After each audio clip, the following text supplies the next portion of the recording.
Students, good morning. पुनः आपके सामने मैं सरेश कुमार मिश्रा आप सभी लोगों का चंद्रभान सिंह इंटर कॉलेज इटवाहरा गौर बस्ती ऑनलाइन क्लासेज में स्वागत करता हूँ। ये क्लास 11th का फिजिक्स है, पार्ट आप जानते हैं सेकंड है, लेसन नंबर आप जानते हैं। ये elasticity and flow of liquid pressure का है, ठीक। और यह वीडियो नंबर आपका 16 है। प्रश्न नंबर 12 देखिए क्या कह रहा है। प्रश्न नंबर 12 कह रहा एक ड्राइंग पिन, एक पिन होता है वो बोर्ड में 20 न्यूटन के बल से धंसा दिया जाता है। कितने न्यूटन के बल से? ये इतने न्यूटन के बल से धंसाया जा रहा है। ये फोर्स दे दिया, बल दे दिया, कितना? 20 न्यूटन, ठीक है ना। और करा है पिन की नोक का क्षेत्रफल, क्षेत्रफल यानी एरिया यानी ए दे दिया क्या? 0.1 मिलीमीटर स्क्वायर दिया है। मानते हुए नोक पर दाब ज्ञात करिए, यानी हमको पी प्रेशर ज्ञात करना है। अब देखिए इस ए को हम मीटर में कन्वर्ट करेंगे तो 0.1 इस मीटर के जगह हम लिख सकते हैं 10 के पावर -3 मीटर लिख सकते हैं। अर्थात ये 0.1 अब ब्रैकेट में खोलेंगे तो मल्टीप्लाई करेंगे तो ये 10 की पावर 6 मीटर स्क्वायर हो जाएगा। इसको यदि हम लिखना चाहते हैं तो a गुणे 10 की पावर -7 मीटर स्क्वायर लिखेंगे a। तो अब देखिए आपको f मालूम हो गया, a मालूम हो गया, ठीक।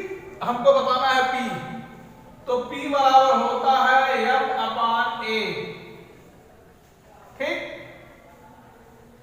तो p f के जगह पर 20, a की जगह पर 1 × 10 के पावर -7, अर्थात ये 20 गुणे 10 के पावर 7 अर्थात 2 गुणे 10 के पावर 8 न्यूटन प्रति मीटर स्क्वायर। यही आपका आंसर हो गया पी, ठीक। इसको कर लीजिए, नोट कर लीजिए इसको। दूसरा क्वेश्चन देखिए, क्वेश्चन नंबर 13 50 किलोग्राम का एक लड़के, ये द्रव्यमान दिया है 50 किलोग्राम, 50 किलोग्राम द्रव्यमान दिया है m, 50 केजी। प्रत्येक पैर का क्षेत्रफल यानी a दे दिया है 20 सेंटीमीटर स्क्वायर।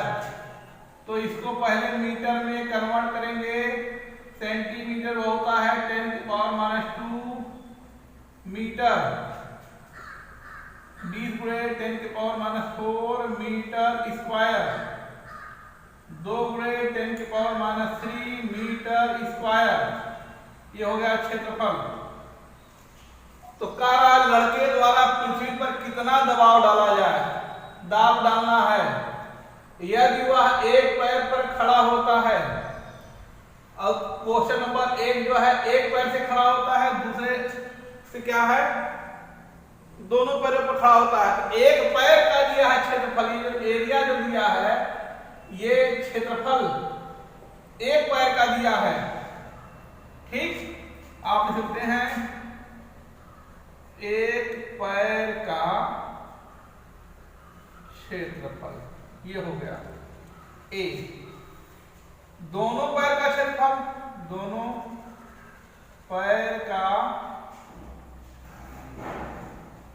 क्षेत्रफल, तो ये 2a हो जाएगा। तो a का मान आपको 2 गुणे 10 की पावर -3 अर्थात 4 × 10 की पावर -3 मीटर स्क्वायर हो गया। अब देखिए व्यक्ति खड़ा है तो खड़ा होने में भार लगता है W, W ही आपका F है और W होता है mg, और g का मान आप जानते हैं 9.8 होता है, ठीक। अब देखिए हमको पी निकालना है, तो पी बड़ा होता है एफ अपान ए, तो एफ बराबर एफ हो जाएगा एम जी अपान ए। ठीक, ये फार्मूला बना। जब एक पैर पर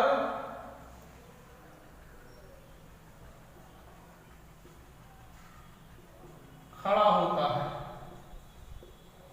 ठीक, तो अब देखिए एम दिया है कितना 50, जी का मान 9.8, एक जगह पर एक पैर के लिए ये है 2 गुणे 10⁻³ ठीक। अब देखिए ये हो जाएगा 5 गुणे 98 अपान 2 इंटू 10⁻³ ये हो जाएगा 49, 5 इंटू 49। अब ये 5 45, 5 चौ 20, 20 4 24 गुणे 10⁻³, ये आपका आया क्या न्यूटन प्रति मीटर स्क्वायर, ये दाब हो गया। यदि आप और लिखना चाहते हैं तो 2.45 गुणे 10⁵ न्यूटन मीटर स्क्वायर ये हो जाएगा। ठीक, तो इसको नोट कर लीजिए आप लोग। यहां पर एक पैर का क्षेत्रफल ये था। अब देखिए अब दोनों पैर के द्वारा, तो आप लिखेंगे ये तो एक पैर पर खड़ा होता है, तो ये हो गया। अब देखिए ये एक पैर से खत्म हो गया। अब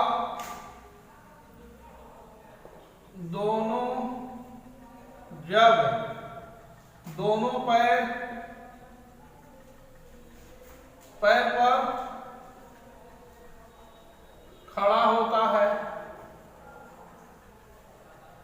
तब P बराबर एफ अपान ए, ये हो गया एम जी, और आपका यहां पर ये हो जाएगा 2a वाला। तो आप पढ़े हैं एम 50, जी का मान 9.8 और 2 का हो गया 4 इंटू 10⁻³ ठीक। तो अब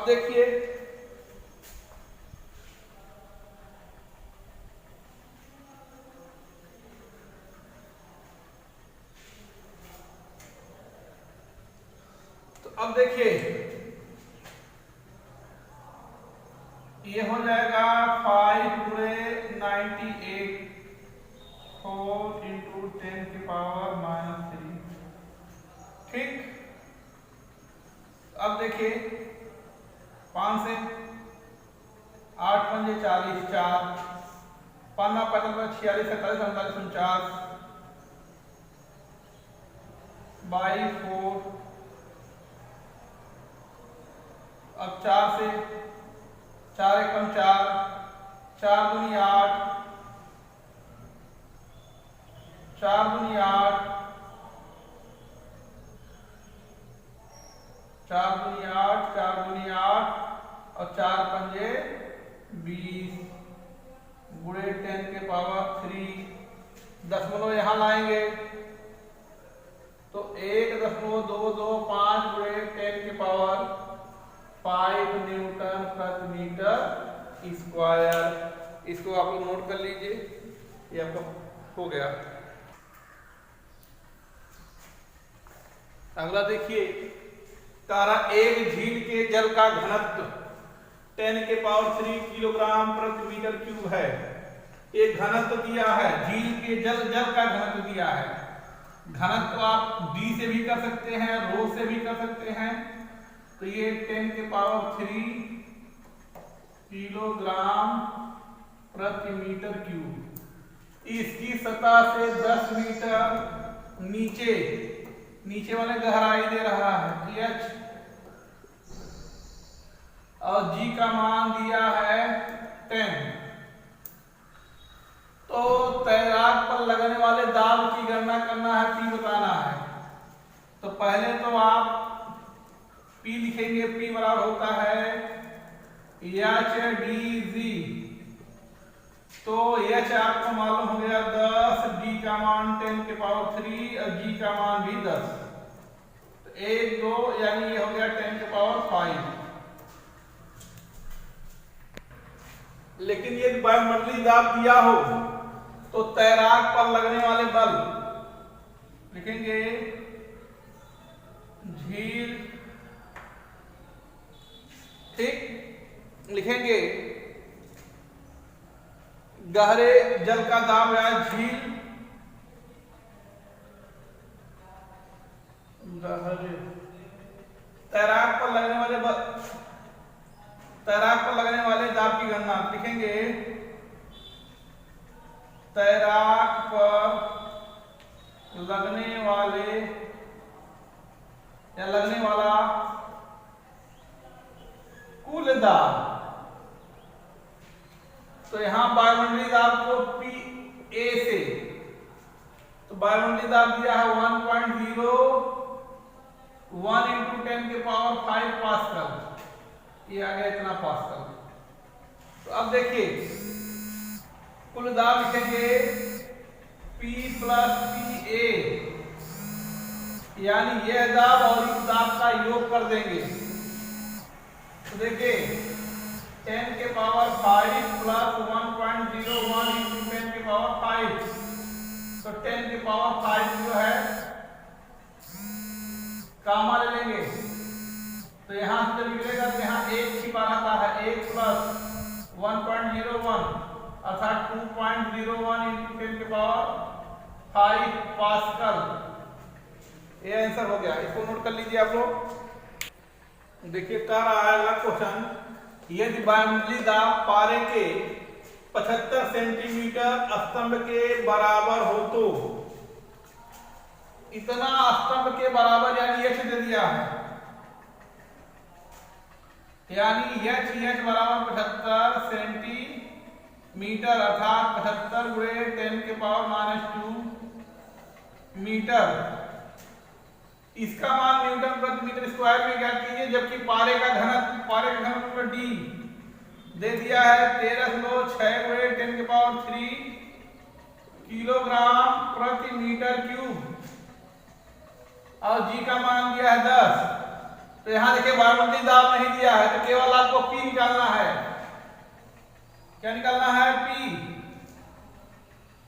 तो पी बराबर होता है एच डी जी। एच की जगह लिखेंगे 75 गुणे 10 के पावर -2, डी की जगह लिखेंगे 13.6 गुणे 10 के पावर 3 गुणे 10। तो देखिए 3 और 1 4, 4 में से 2 घट जाएगा,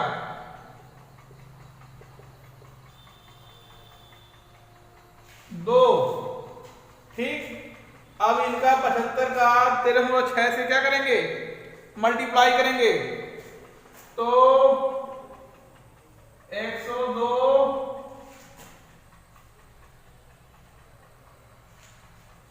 गुणा करिए 75 गुणे 13.6, ठीक। तो ये हो जाएगा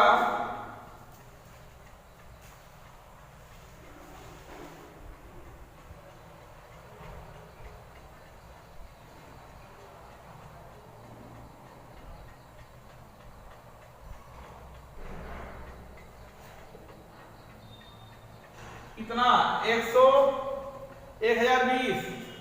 इसको करेंगे 1.02 इंटू 10 के पावर 1 2 3 अर्थात 10 पावर 5 पास्कल, ठीक। इसको नोट कर लीजिए आप लोग। देखिए कह रहा 200 मीटर गहराई, ये गहराई यानी एच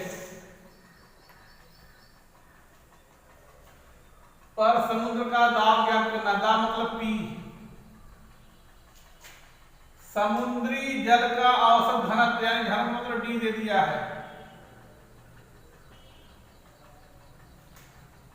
और जी दे दिया है। तो P बराबर होता है एच डी जी। तो 200 1.032 इंटू 10 के पावर 3 इंटू 10। तो भैया 1 0 2 0 3 3 3 6 या 2 से मल्टीप्लाई करेंगे 4 6 0.2 इतना पास्कल। ठीक, इसको नोट कर लीजिए। ठीक है, आज के लिए इतना ही काफी है। सवाल पूरा नोट कर लीजिए और ये लेसन आपका जो है कंप्लीट हो गया। ठीक, थैंक यू, धन्यवाद।